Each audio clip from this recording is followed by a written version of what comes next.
But I think that soil building is by far the most important aspect of what we're talking about doing. And even though I'm an entomologist, I'm just fascinated with what's in the soil and what you can have in the soil if you understand the advantages of no tilling and mulching.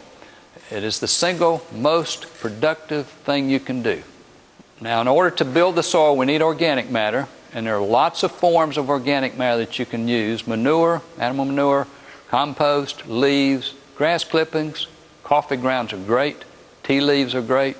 Fruits and vegetable scraps, newspaper, wood ashes, cardboard, malt chips, anything. Anything that's organic you can use as long as it's not contaminated, with some type of chemical that would undo your objective of having and most of the ink now in newspapers is soy-based, so that's not a problem as far as being organic.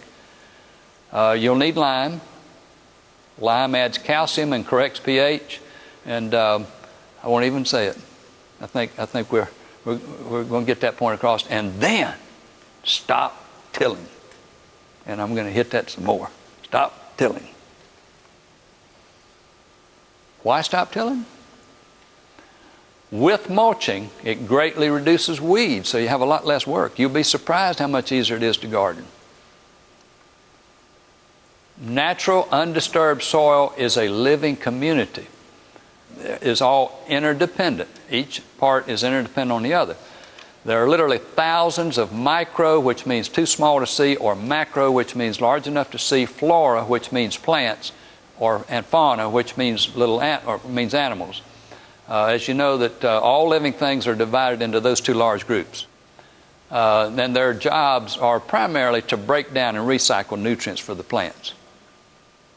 Also, tilling reduces wind and water erosion and nutrient leaching. Major advantage in that. To think of this community in the most simple way, everything works from the top down, and you've got your top dwellers, middle dwellers, and lower dwellers. Now that's really an oversimplification, but your top dweller's job is to take what's on the surface and get it into the soil, and they chew it up a little bit. And then it kind of comes down to your middle dwellers, and they work on it some more, and it comes on down to your other guys, and they work on it some more. In truth, they're really all kind of mixed up together. It does work somewhat that way. It's a little oversimplification, but it does give you an idea that you've got trophic levels that organic matter goes through before it becomes available to the plants. Tillage, of course, destroys the structure of their home. That's why we talk so much about stop tilling, because when you go in there and mix it all up, which we think we need to do, we don't, because they're doing it for us. You destroy their home, and it drastically reduces their populations, like 90 to 100% reduces their population, because they need that structure that they will set up in order to work. It'd be like taking a beehive and throwing it up in there and let it come down and bust and just go all over the place, because you've destroyed their home and they can't work anymore. So I refer to it as living soil and living soil benefits. One of the main benefits is better soil tilth, and that word is correct, T-I-L-T-H. And the definition of that is the physical condition of the soil relative to plant growth. You want it to be better, and not tilling gives you better tilth. You have more organic matter because tilling causes it to get too much oxygen, it burns up and it goes away. You get more humus, which is the black organic matter that's broken down. It's what makes soil, good rich soil, look black. You have more porosity. The soil is looser and more open. Therefore, you get more air into the soil and therefore more oxygen for the plant roots. Did you realize the plant roots need oxygen and not just the upper part of the plant? You get better water infiltration because the soil is more porous. Better water holding capacity because there's more space in the soil for water to be. And you get better water drainage when you have an excess of water. The first thing to do is to get as many leaves as you can and put those in your spot where your garden's going to be, or where it is if you already have one. I went down to Wake County where they collect leaves in the fall and just got truckloads. Now this is after I have put in the leaves and the manure and everything else I wanted to put in there and tilled it in good. Then I bedded it up in a row bed and covered it up with more mulch. And my mulch was grass clippings and more leaves and so forth.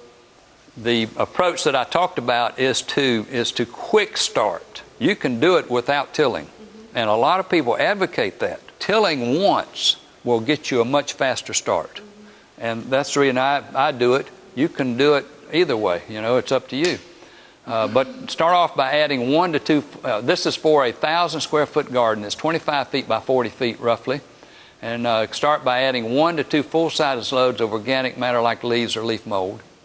Leaves are great because tree roots go deep in the soil and pull up a lot of minerals that we don't necessarily have readily available in the upper parts of the soil. So tree leaves are great. For a quick start garden, you'll need a high source of nitrogen because that is the fuel that's going to make all this happen.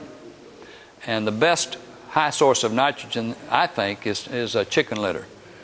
If you're going to be strict organic, though, you may need to find out whether or not the chickens were fed pharmaceuticals, because they often are. They're in very crowded conditions, and they tend to be susceptible to diseases, so in their feed they get pharmaceuticals. You know, some other form of manure, if you can get some manure where the animals were not treated in any way, would be good. Chicken manure happens to be higher. It's litter too. It's got all those wood chips in there that break down, and it gives you a lot of organic matter. So it's unfortunate that that we can't rely on it to be organic. You need about 150 pounds of lime. You need to make sure it's dolomitic lime, but I think all lime is now. It used to be farmers would get fooled sometimes, and it wasn't dolomitic, which means it didn't have magnesium in it. Then you want to till well and deep, one time, just once. And build your raised beds or raised beds. Some people like the whole garden to be raised. In my case, I just raised beds, which means your row is raised. And those rows stay there forever. Mulch. Did I ever mention mulch? In the late fall, you may top it off with some more manure. And that reminds me, there is commercial composted chicken manure. And I believe there are organic sources of that from the organic catalogs. I'm not positive you always need more nitrogen, because I think the cycling is probably handling a lot of it. But you may find that you do. If you find out you got a weakness, there's a possibility that nitrogen is the weakness. So there you go with the composted chicken manure. And remembering that the system works from the top down. That's why we keep mulching. That's one of the reasons we keep mulching, adding food to the top. And then when I went to plant my small seeded plants, I actually used a little perlite, because the small seeds I felt like would have trouble getting up through the soil. So I put a little perlite in the furrow and put my small seeded plants in that. For larger seeds, you don't have to do anything but this. The point that this slide makes is don't disturb your mulch any more than you have to. Just cut a little slit down the top of your row bed and leave your mulch right there beside of it. And then when your plants come up, go in, and you'll probably be adding more mulch, because every time I mow my grass, I put it in there, adding more mulch. As soon as your plants come up, you can pull that mulch back up around the base of them, and that will shade out weeds right there. So the less you disturb the soil, the better. I think we're probably well along now in getting that point across. But just keep adding mulch, because that is the source of your future nutrients. And it keeps the soil more moist. It keeps it shades out weeds, so that you really do not have much of a weed problem when you're not disturbing the soil and you mulch it. A lot of people use newspapers first and then mulch. I've never done it, but I think that probably is beneficial. And that's what I carried to the kitchen one evening, and my wife decided to take a picture of it and show you what a no-till organic garden can produce. And I did my flower beds the same way.